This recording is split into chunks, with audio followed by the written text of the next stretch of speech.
জীবনের খরস্রোতা গঙ্গায় খড়কুটোর মতো ভেসেই চলেছি নিরুদ্দেশের পথে। শেষ ঠিকানা, শেষ গন্তব্যের আশায়।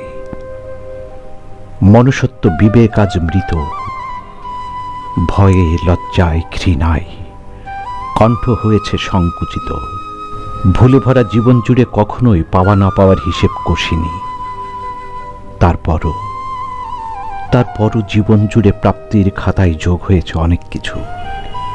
স্মৃতির উঠোন জুড়ে জমানো প্রাপ্তির খাতায় রয়েছে কত শত অপবাদ, নিন্দা, কলঙ্ক, বিষাদে মাখা ক্লান্ত অনুভূতি, অবহেলায় মরে যাওয়া ছোট ছোট মুহূর্ত, মিথ্যে প্রতিশ্রুতি আর ঘৃণায় ভরা ভালোবাসা। বুনো ফুলকে ঠিক যেভাবে ছিঁড়ে ছুঁড়ে ফেলা হয়, ঠিক সেভাবেই ঝরে গেলাম অবহেলায়।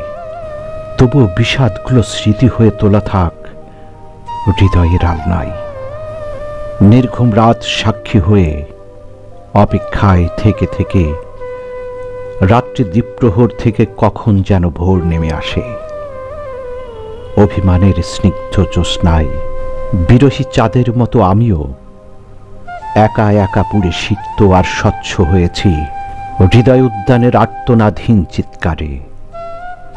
তারপরও শূন্যতা যতই তীব্র হয়েছে, মনকে বুঝিয়েছি জীবন শুধু পদ্মপাতার জল। জ্যোৎস্নায় পুড়ে যাওয়া মৃত শরীর জুড়ে নামে, তবুও বৃষ্টি প্লাবন ঢল।